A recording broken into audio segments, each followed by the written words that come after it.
en ce samedi pluvieux, au lieu de passer notre temps libre en famille, on va parler de famille libre dans un espace vectoriel. Donc, qu'est-ce que c'est une famille libre dans un espace vectoriel? Donc, comme toujours, je vais me placer dans un R espace vectoriel que je vais noter E. Et une famille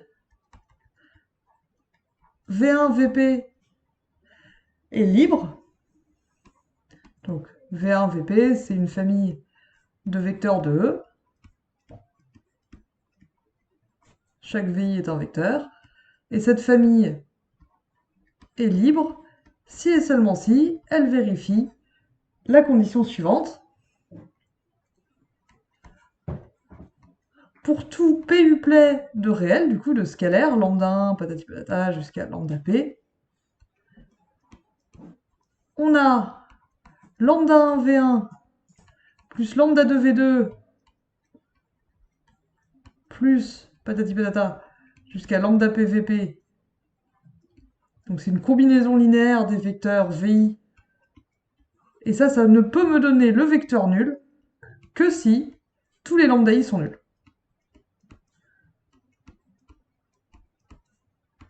Donc une famille est libre si la seule façon de les combiner et d'obtenir 0, c'est que tous les coefficients soient nuls. Ça peut être une définition un peu étrange, peut-être un peu difficile à se rappeler. En fait, ce qu'il faut voir, c'est qu'est-ce que ça veut vraiment dire. Ça veut dire qu'en fait, aucun des VI ne peut s'écrire comme combinaison linéaire des autres. Donc en gros, c'est une famille où il n'y a pas de vecteurs entre guillemets en trop, il n'y a pas de vecteurs qu'on peut écrire en fonction des autres et donc en quelque sorte dont on n'aurait pas besoin. C'est ça l'idée derrière la notion de famille libre. En fait, une famille libre, c'est une famille où aucun des vecteurs ne peut s'écrire comme combinaison linéaire des autres. Donc si vous arrivez à écrire un des vecteurs de la famille comme combinaison linéaire des autres, comme on va le voir sur des exemples, ça vous permettra de montrer que la famille n'est pas libre. Et c'est vraiment ça que ça veut dire. D'ailleurs, on parle souvent aussi, un autre terme pour dire libre, c'est linéairement indépendante. Aucun des vecteurs VI ne dépend linéairement des autres.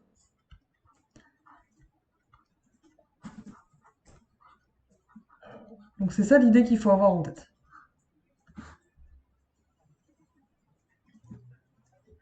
Si une famille n'est pas libre, on dira qu'elle est liée. Donc voyons quelques exemples simples en reprenant les exemples qu'on a pris la dernière fois dans R2 par exemple. Si je prends V1, c'est le vecteur 1, 0. V2, c'est le vecteur 0, 1, donc dans R2. Alors V1, V2, c'est une famille libre de R2.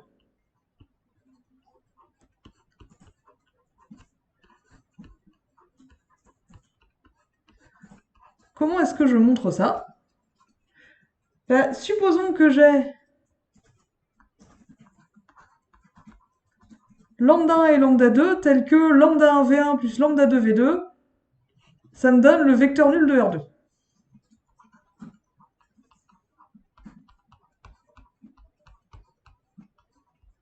Donc lambda 1 V1 plus lambda 2 V2, ça me donne le vecteur nul de R2. Qu'est-ce que ça veut dire ça? Lambda 1 fois V1, c'est le vecteur lambda 1, 0. Lambda 2 fois V2, c'est le vecteur 0, lambda 2. Donc lambda 1 V1 plus lambda 2 V2, ça me donne le vecteur de coordonnées lambda 1, lambda 2. Et on a dit que ça donnait le vecteur nul de R2, qui, comme vous savez, est simplement le vecteur 0, 0. Donc ça me donne bien lambda 1 égale 0 et lambda 2 égale 0. Chacune des deux coordonnées est nulle, donc la famille est libre. Prenons maintenant un contre-exemple. Encore une fois, qu'on avait déjà utilisé la dernière fois pour les familles génératrices. Donc je garde V1, ça c'est un deuxième exemple. C'est toujours le vecteur 1, 0. V2, c'est le vecteur 0, 1. Et V3, c'est le vecteur 1, 2. Et cette fois, la famille V1, V2, V3, elle est liée. Comment est-ce qu'on peut voir ça? Bah, comme je vous avais dit, en fait, ce qu'on observe, c'est que V3, elle est combinaison linéaire. Il est combinaison linéaire de V1 et de V2. V3, je peux l'écrire comme V1 plus 2 fois V2. Donc, V1 plus 2V2 moins V3, ça fait 0. Ça fait le vecteur nul.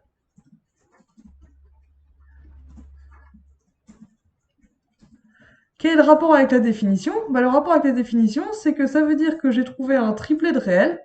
Il existe lambda 1, lambda 2, lambda 3 qui sont pas tous nuls. On n'a pas de lambda 1 égale lambda 2 égale lambda 3 égale 0. Et néanmoins, on a lambda 1 V1 plus lambda 2 V2 plus lambda 3 V3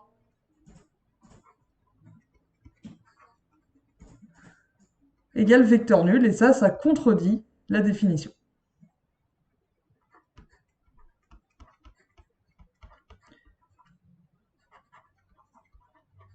Lambda 1, lambda 2 et lambda 3 ne sont pas tous nuls. En l'occurrence, en fait, il n'y en a aucun qui est nul. Puisque, du coup, ici, dans notre exemple, lambda 1, c'est 1, lambda 2, c'est 2, et lambda 3, c'est moins 1. Donc, cette famille-là, elle est pas libre. Et quelque chose que ça vous dit aussi, c'est que, donc on va voir la méthode générale dans un instant, mais ce que ça vous dit pour prendre un raccourci, c'est que si vous avez une famille, donc vous devez vérifier si elle est libre ou pas, et que vous arrivez à prendre un des vecteurs et à l'exprimer en fonction des autres, en termes de combinaison linéaire, donc si vous avez un des vecteurs qui est combinaison linéaire des autres, comme ici V3, bah du coup, en utilisant ceci, ce même raisonnement, vous pouvez en déduire directement que la famille est pas libre. Néanmoins, des fois, quand on a des familles un peu compliquées dans R4, par exemple, ça peut ne pas sauter aux yeux. Comment est-ce qu'on peut les goupiller pour savoir si oui ou non il y en a un qui est à combinaison linéaire des autres ou pas. Et c'est pour ça qu'on a une méthode générale qui, devinez quoi, va faire intervenir des systèmes linéaires. Donc, méthode générale pour les familles de vecteurs dans Rn. Donc, pour vérifier plutôt, si une famille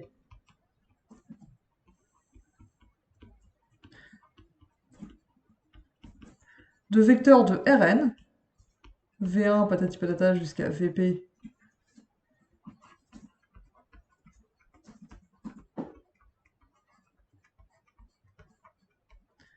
vecteur de V1 Vp, c'est une famille de vecteurs de n. On veut savoir si elle est libre ou pas.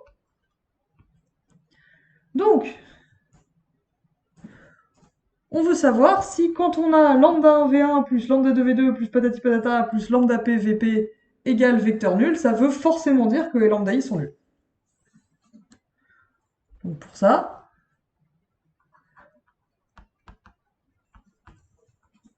on prend P scalaire, P réel, lambda 1, lambda P, tel que lambda 1 V1 plus lambda 2 V2 plus etc. plus lambda P Vp égale vecteur nul.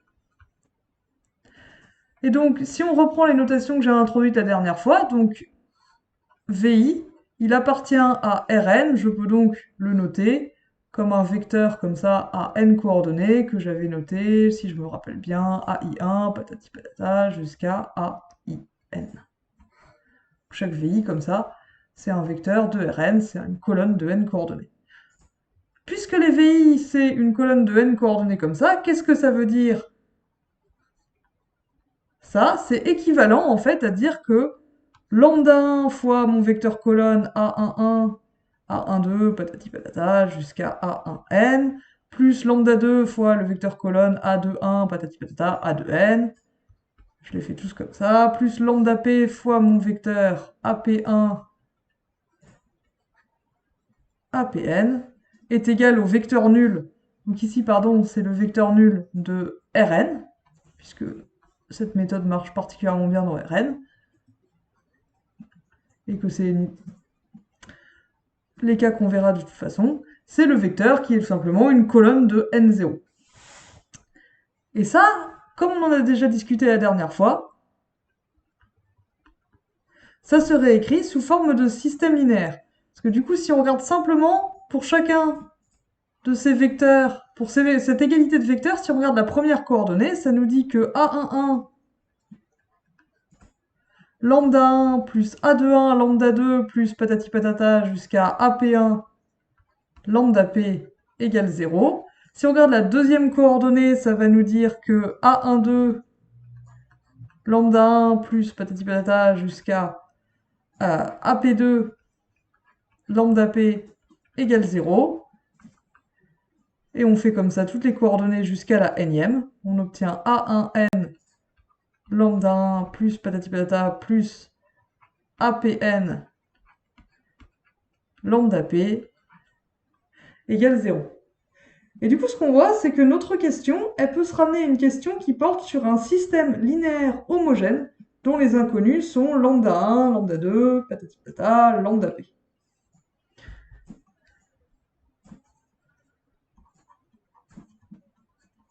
Donc on a un système linéaire homogène, c'est-à-dire le second membre est nul,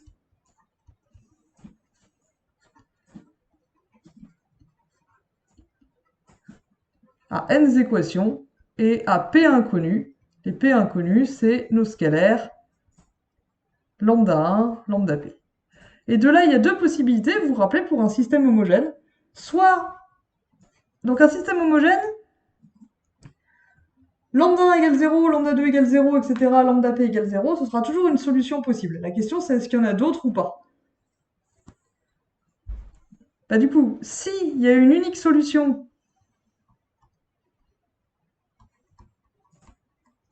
à ce système, et que cette solution, c'est lambda 1 égale 0, lambda 2 égale 0, lambda p égale 0, autrement dit, les lambda i sont tous nuls, alors la famille est libre. On a bien montré que lambda 1 v1 plus lambda 2 v2 plus patati patata plus lambda pvp égale vecteur nul implique que lambda 1, lambda 2, lambda p sont tous nuls. S'il y a des solutions non nulles, donc dans ce cas-là, en fait, il y en aura une infinité, si vous vous rappelez un peu de vos systèmes linéaires. S'il existe des solutions non nulles,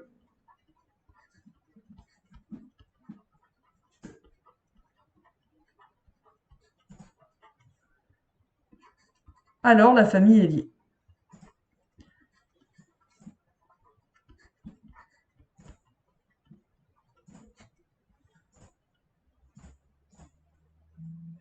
Donc, voyons ça sur quelques exemples tirés de la feuille de TD d'algèbre linéaire L2, la feuille de révision.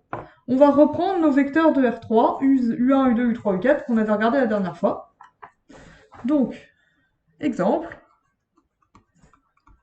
on prend U1, c'est le vecteur, je vais les écrire en ligne, ça prend moins de place, 1, moins 1, 0, U2, c'est le vecteur moins 1, 3, moins 1, U3, c'est le vecteur 1, 1, moins 1, et U4, c'est le vecteur 0, 0, moins 3. Donc, on va commencer par se demander si U1, U2, U3, la famille U1, U2, U3, est libre ou liée.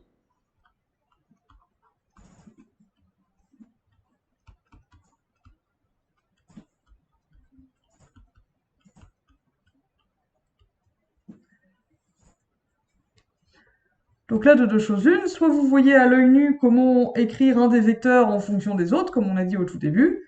Moi, ça me saute pas aux yeux, là, comme ça. Qui pour obtenir 0, non. Bon, bah du coup, je vais appliquer la méthode générale. Je vais prendre trois réels, que je vais appeler A, B et C, tels que AU1 plus BU2 plus CU3 égale le vecteur nul de R3. et je vais regarder si ça implique forcément que A, B et C sont tous nuls. Alors, ça veut dire quoi? AU1, pardon, donc en fait c'est soit A, B et C des réels, tels que, j'ai été un peu trop vite, A, B, C réels, tels que AU1 plus BU2 plus CU3 égale 0. Peut-être ça c'était un petit peu rapide niveau rédaction, voilà. Qu'est-ce que ça veut dire? AU1 plus BU2 plus CU3 égale 0, vecteur nul de R3.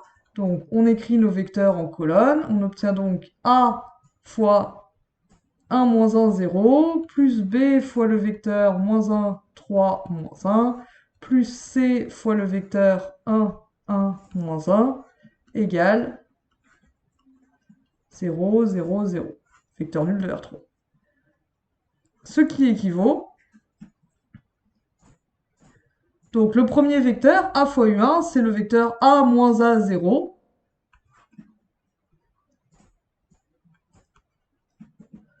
plus B fois le deuxième, qui est égal au vecteur moins B plus 3B moins B. Donc j'additionne tous ces vecteurs. Plus le troisième vecteur, qui me donne C, C moins C. Donc si je l'additionne à AU1 plus BU2, ça me donne ce vecteur-là. Égal vecteur nul de R3. Et cette égalité de deux vecteurs, donc si je la prends coordonnée par coordonnée, ça me donne trois équations linéaires d'inconnus A, B et C. On obtient donc le système homogène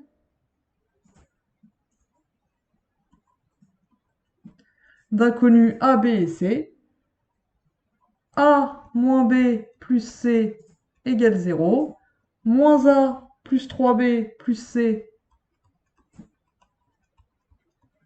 égale 0. Moins B moins C égale 0. Et maintenant la question c'est, quelles sont les solutions de ce système? Il y a deux possibilités. Soit la seule solution c'est A égale 0, B égale 0, C égale 0. Dans ce cas-là, la famille sera libre. Soit il y a des solutions non nulles. Dans ce cas-là, il y en aura une infinité. Et la famille sera liée. Donc, résolvons ce système par la merveilleuse méthode du pivot de Gauss. Pour se débarrasser de A sur la deuxième ligne, je remplace L2 par L2 plus L1. Si vous avez l'impression, si vous regardez ça juste après la vidéo sur les familles génératrices, vous avez peut-être l'impression qu'on résout toujours le même système. C'est normal puisqu'on regarde toujours les mêmes vecteurs, donc on retombe toujours sur les mêmes équations. Donc, A moins B plus C, on n'y a pas touché, ça fait toujours 0. J'obtiens du 2B plus 2C égale 0, et moins B moins C égale 0. Et maintenant, pour finir d'échelonner mon système, j'enlève les B de la troisième ligne en ajoutant à la troisième ligne la moitié de la deuxième. L3 devient L3 plus 1 demi de L2. Cette opération étant faite, on voit qu'en fait, on a A moins B plus C égale 0, 2B plus 2C égale 0, et là, on obtient en fait 0 égale 0. Les C, ils s'en vont aussi. Donc en fait, on est ramené à un système à deux équations, que ici. Donc L3, je peux l'enlever, elle me donne aucune information. L2, je vais la diviser par 2. Et on obtient alors A moins B plus C égale 0, B plus C égale 0, et ça, c'est un système échelonné. C'est un système échelonné avec deux inconnues principales ici, qui sont A et B. Si vous vous rappelez, les inconnues principales, c'est celles qui sont en début de ligne, une fois qu'on a échelonné. Et j'ai une inconnue libre qui est C. Donc je vais me servir de l'inconnu libre pour exprimer les deux autres. J'obtiens donc que B égale moins C, et A, je peux l'exprimer en fonction de C, tout simplement, puisque B égale moins C, j'obtiens donc A plus C égale 0, autrement dit, A égale moins 2C.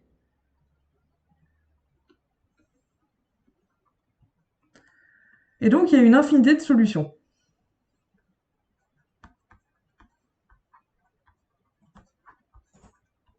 Donc, la famille va être liée. Il existe des solutions non nulles, il existe des A, B et C pas tous nuls,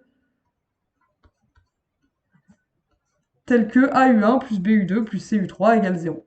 Donc on a ici moins 2C, moins C, C, pour C dans R. Par exemple, si je prends C égale, je sais pas moi, moins 1, on obtient donc du coup A égale 2, B égale 1 et C égale moins 1 est solution du système. Qu'est-ce que ça veut dire? Ben, ça veut dire, d'après ce qu'on a dit, d'après comment on a trouvé le système, que 2U1 plus U2 moins U3 égale vecteur nul. Donc il existe une combinaison linéaire de U1, U2 et U3 dont tous les coefficients sont pas nuls. Hein. Ici, les coefficients, c'est 2, 1 et moins 1, c'est pas 0, 0, 0. Et qui donne néanmoins le vecteur nul. Donc la famille est liée. Et par rapport à ce que je vous disais au tout début, ça nous dit, cette ligne-là qu'on a trouvée, ça nous dit que U3, en fait, on peut l'écrire 2U1 plus U2. On peut l'écrire comme combinaison linéaire de U1 et de U2. Donc il n'est pas linéairement indépendant de U1 et de U2. C'est vraiment ça la notion, l'idée derrière la notion de famille libre, parce que je sais que là, la définition, contrairement aux familles génératrices, a l'air de sortir un peu de nulle part. Mais en fait, c'est ça que ça signifie. Regardons un autre exemple. Si je rajoute U4,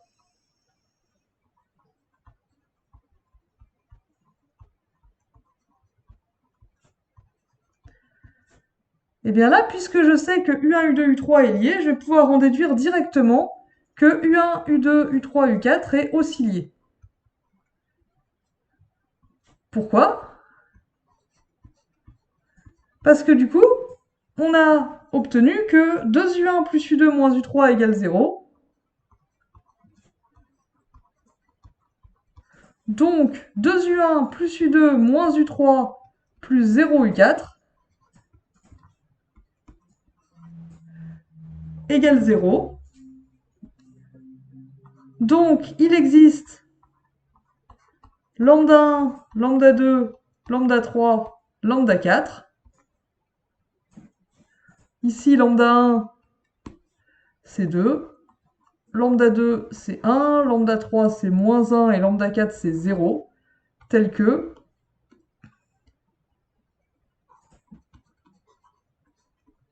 on est à la fois que la combinaison linéaire, la somme des lambda i8 fasse le vecteur nul.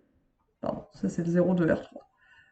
Donc, lambda 2, U2 plus lambda 3, U3 plus lambda 4, U4 égale vecteur nul.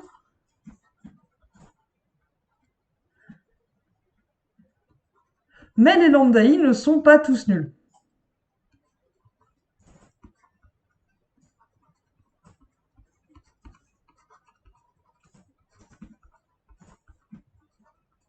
Et j'utilise cet exemple pour attirer votre attention sur le fait que la définition nous dit que ça suffit. Pour que la famille soit liée, on n'a pas besoin de trouver une combinaison linéaire lambda U1 plus lambda 2 U2 plus lambda 3 U3 plus lambda 4 égale vecteur nul où tous les lambda i sont nuls. Pardon, où tous les lambda i sont non nuls. Il faut qu'on en trouve une où ils sont non tous nuls. Attention à cette distinction entre tous non nuls et non tous nuls. Ici, ce qu'on veut, c'est trouver un quadruplet lambda 1, lambda 2, lambda 3, lambda 4 qui vérifie ça est tel que on n'est pas lambda 1 égale 0, lambda 2 égale 0, lambda 3 égale 0 et lambda 4 égale 0. Et pour que ça ce soit vrai, il suffit que l'un des lambda i soit non nul.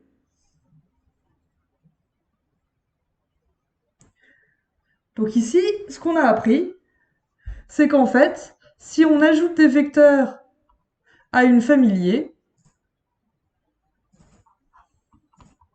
la nouvelle famille est aussi liée.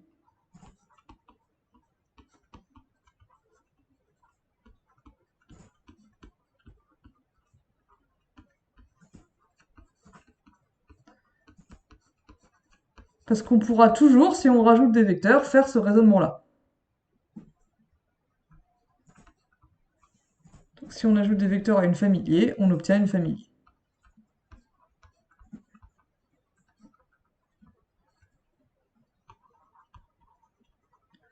Inversement, si on enlève des vecteurs à une famille libre, on obtient une famille libre. Je vous laisse le vérifier.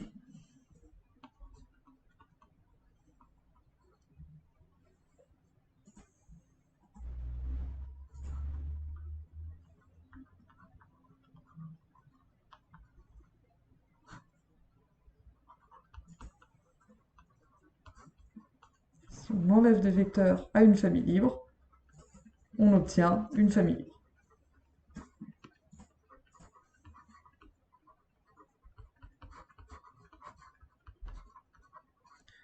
Vous n'êtes pas obligé de faire l'exercice, mais retenez cette information, ça peut toujours servir, ça évite de résoudre 50 fois le même système.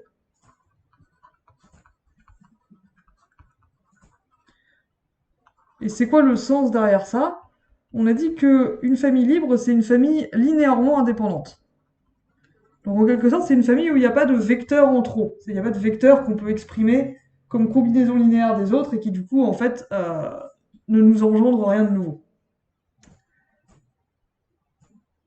Et du coup, une famille liée, c'est une famille où il y a des vecteurs en trop, et du coup, bah, plus on en rajoute, plus il va y avoir des vecteurs en trop. Inversement, une famille qui est déjà aussi maigre que possible, si on enlève des vecteurs, on va pas faire apparaître, comment dire, une combinaison linéaire non nulle, une relation entre les vecteurs. Ils vont rester indépendants. Voyons maintenant un exemple qui marche avec la famille U1, U2, U4.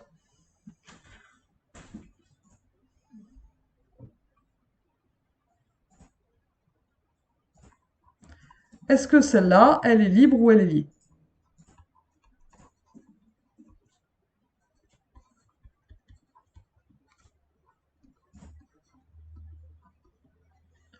Donc bah, je recommence hein, avec ma méthode générale. Encore une fois, ça me saute pas aux yeux là quand je regarde la tête qu'ils ont.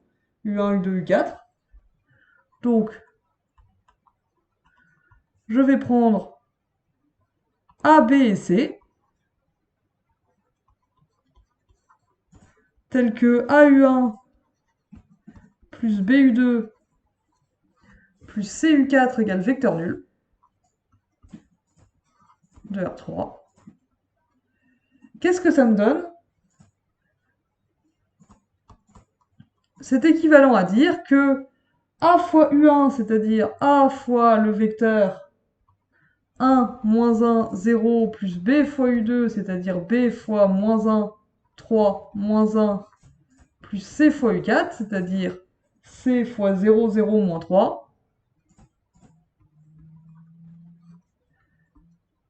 Donc qu'est-ce que ça donne ça comme vecteur? Ça donne A moins B, moins A plus 3B,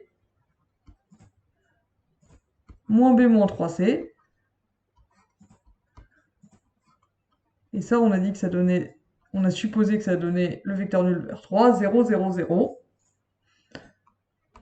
Donc en fait, c'est équivalent à résoudre le système linéaire, homogène, 3 équations, 3 inconnues, moins A moins B égale 0, moins A plus 3B égale 0, moins B moins 3C égale 0.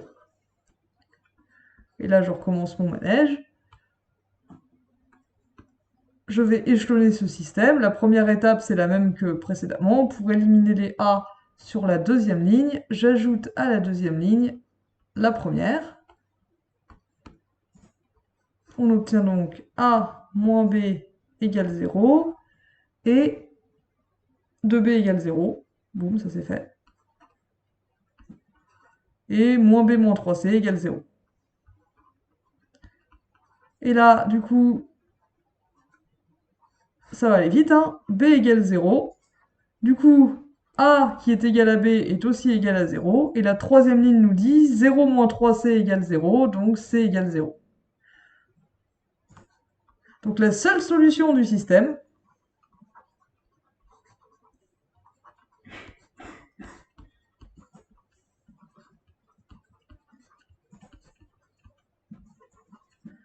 c'est 0, 0, 0.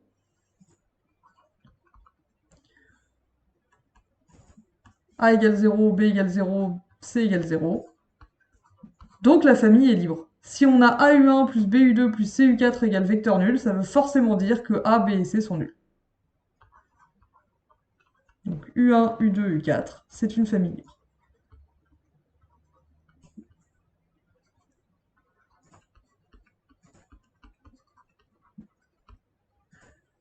Exercice de révision de la vidéo d'avant, vous pouvez vérifier que c'est aussi une famille génératrice.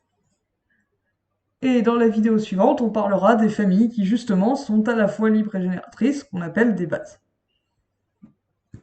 Donc je vous donne rendez-vous dans cette vidéo suivante. Et à plus tard.